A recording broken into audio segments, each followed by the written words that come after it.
Hi, this is Lawrence Leckerbill. You are listening to TV Confidential.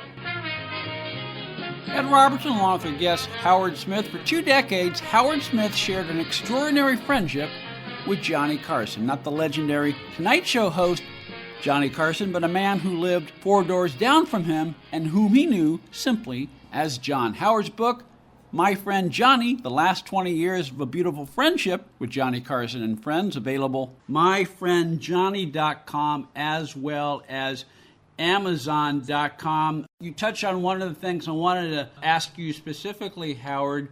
In the book, you have a section where you identify what you call the 5 traits of a beautiful life, and how not only your friend Johnny Carson embodied them, but almost everyone who you write about in your book embodied them. What are the 5 traits of a beautiful life, Howard? Okay, well, number 1, self-motivation. And I say self-motivation that you're dedicated and you are willing to put the time and effort to be successful. So that's number 1 on there. And then being disciplined enough is that, things go up. I feel life is like playing golf. Some days you have a good day, Some days you have a bad day. And you just got to take a deep breath and kind of like, okay, things went bad, but I don't care. I'm going to work through that. And that's where you got to be, self-determined, because you got to spend the time and effort to be successful. Another one is being humble. Humble that's where I just feel most of these people all felt that way. And this is like President Reagan and the Bushes and, Sidney Poitier, Clint Eastwood, Usher, all of these people that I have been fortunate enough to meet, I think share these 5 traits, and that they feel lucky and blessed in their life, and they feel very gratified that that they've been successful. But they also realize they had to do it. Is that they weren't born that lucky sperm, and that they didn't have to do anything to be successful. And all these people that I feel that are in the book, they all did it on their own. They all appreciated, but they all felt they had to work their butt off to be successful. And then the last trait is giving back in their lives. And that's where one thing that John, no one knew this, but John was the most giving person. This is where, for young kids in L.A., I forget now what it is, but it's a hospital, and that John was a big contributor there. And another group that I was involved with, I didn't even know that John gave money to, was the homeless veterans.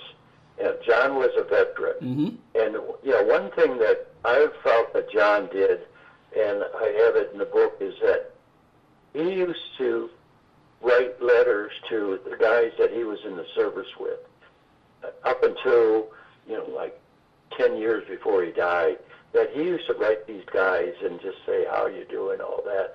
And then his high school English teacher, she turned 90 years old. John flew back to Nebraska to surprise her. And that's where, he did things that they weren't, that he was doing it for a star. He didn't want anybody to know that. He never thought of himself as a star. He thought he was doing his job. He loved his job, okay, and he was so appreciative of people loving his jokes and loving his, on the show. And as you all know now, I mean, these people that are on these Today Show and Tonight shows and doing this, a lot of politics and all that. John did never want to talk about politics at all. And that's the same with Jay Leno. It was the same way, in that they felt their job was to make people happy. And that's what they did, and that's what they loved doing. I think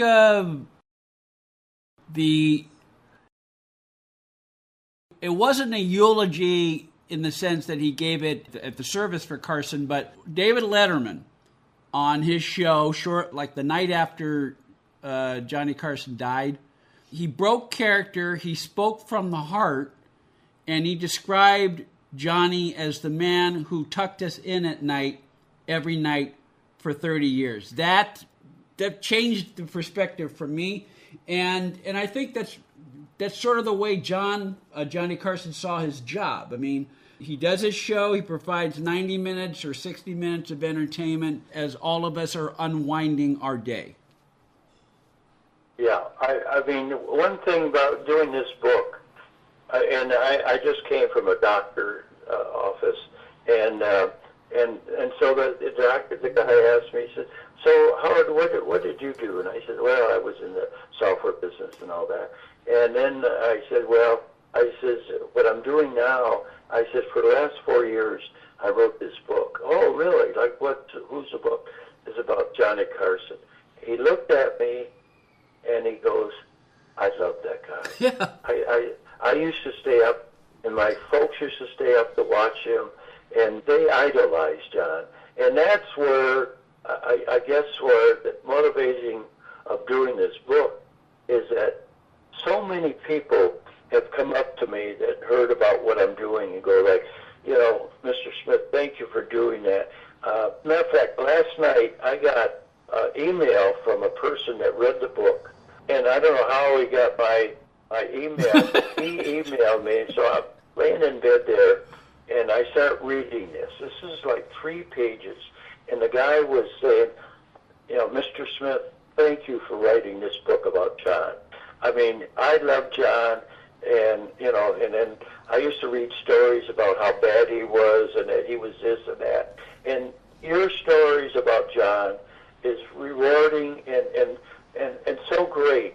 And the guy, I had to get my wife to say, "Read this." I mean, it was so moving. And that the guy, I don't know how he got my, email to do this, but it was like 3 pages of how grateful he was that I did this to write a story about John, because he idolized John so much, and then he would read these stories about John. And this is where you're probably aware that books that are positive usually don't sell very much. People don't want, they want to read about negative about people and all that. And there's not one thing in my book is negative about anybody, because my feelings is that, hey, we've got a blessed life, just enjoy it. And I'm not going to talk about, this person being that way, this person that way, whatever. And just enjoy your life.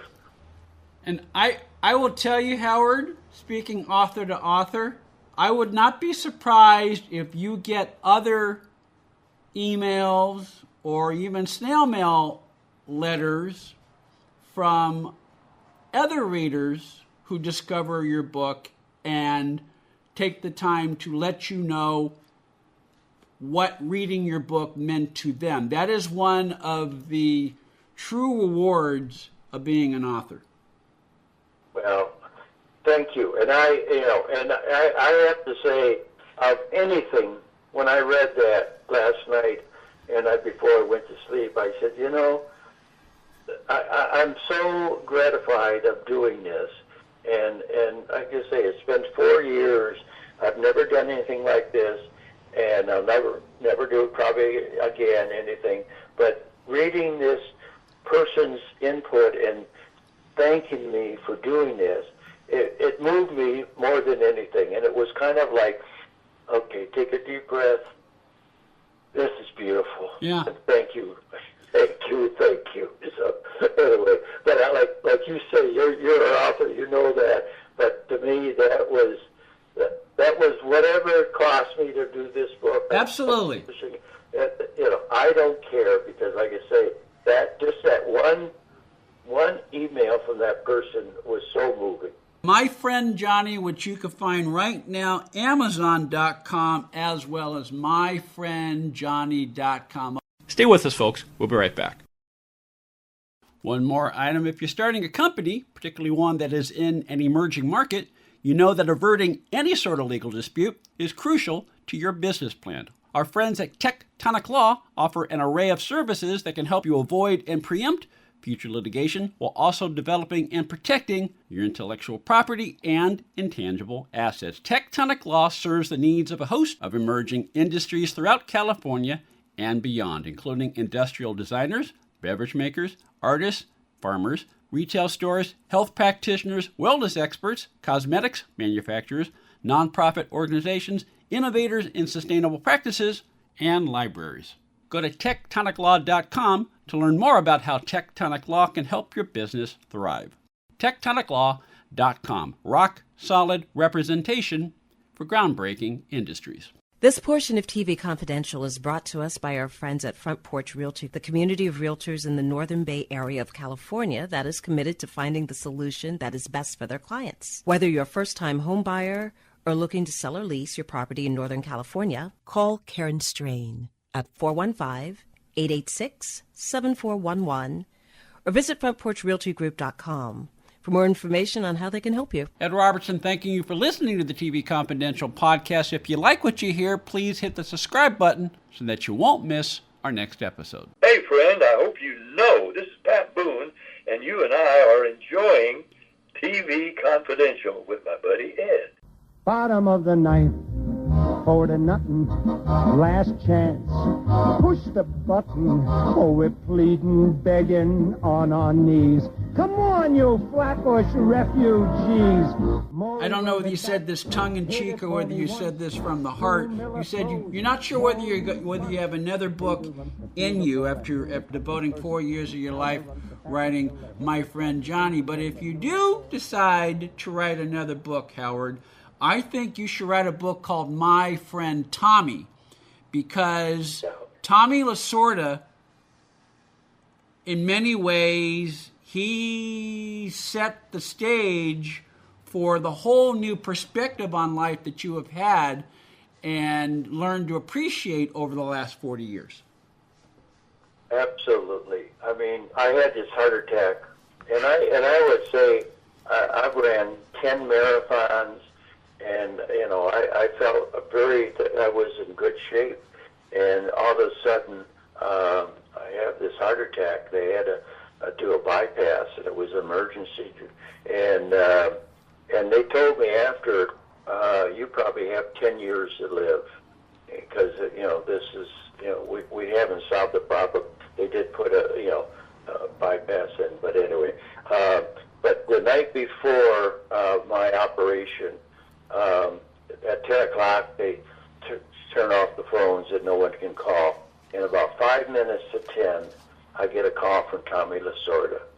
And Tom ran into a friend of mine in Las Vegas, and the friend told him that I was having an operation. I had a heart attack, and I was having an operation.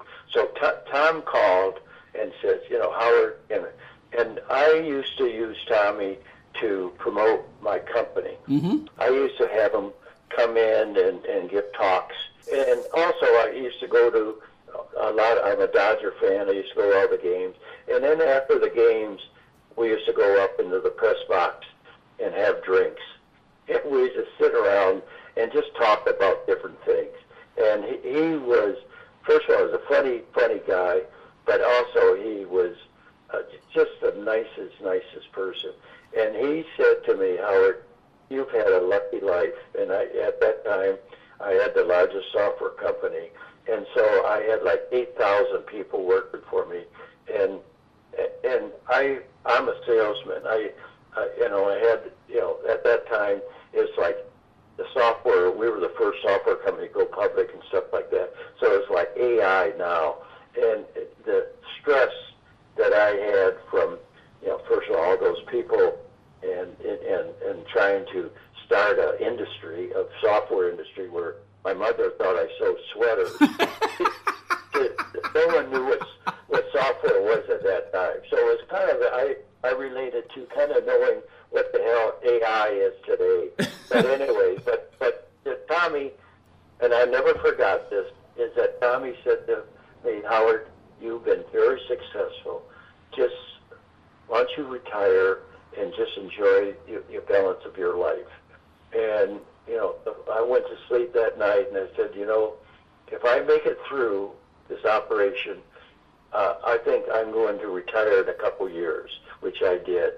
And then here's the other great story about that, is that they did the operation the next morning about 7 o'clock, and I'm coming back to my room, and I just had the operation, and so I wake up from the operation, and over my bed was these two guys that were in black suits, and I'm going, holy cats!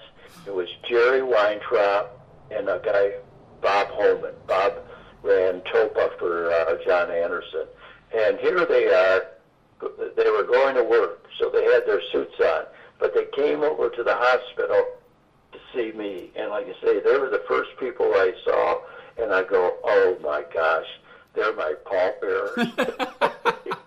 So anyway, but going back to, Tommy Lasorda was carrying so much that he called, and like I say, I'm nobody, and he called and just said, Howard, you've had a great life, retire and enjoy it, and that prompted me to do that. I said this to you a little bit before we started recording, Howard. I grew up in San Francisco, and so I grew up on the other side of the Giants-Dodgers rivalry.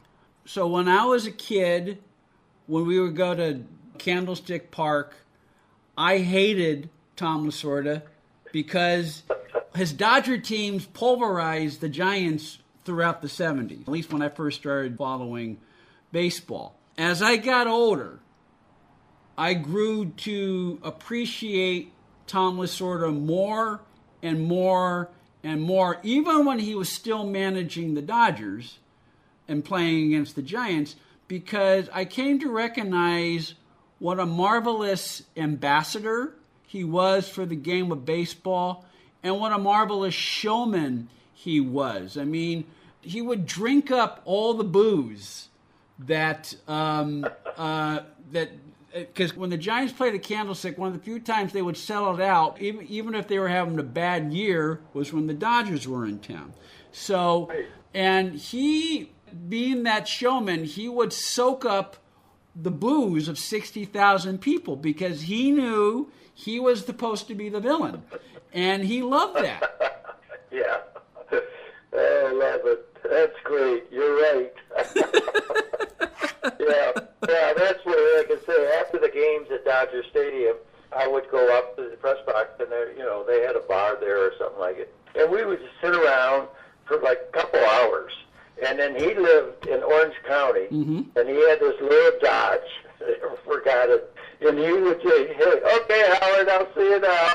And it was like an hour's drive from Dodger Stadium to Anaheim, where he lived. And I'm going like, holy cat. I mean, it was so much fun. Like I said, just sitting there, and he just loved to tell stories. He just had a story and all that. But like you said, Steve Garvey is also a friend of mine. And Steve, we talk about Steve, when Steve was with the Dodgers, Tommy was their manager. And he tells stories about, that Tommy would do this, Tommy would do, and just nice.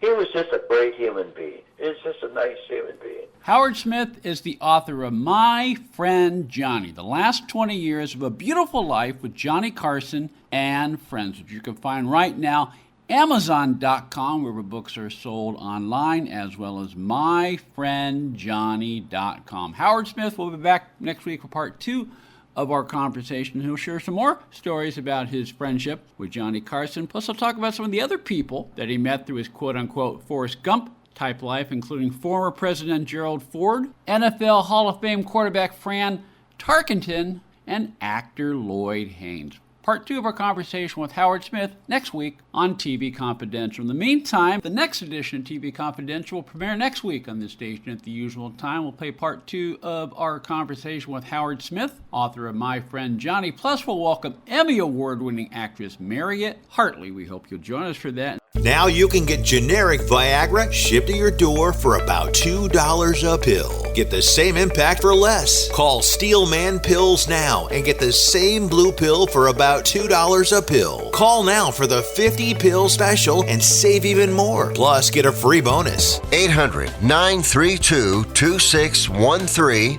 800-932-2613.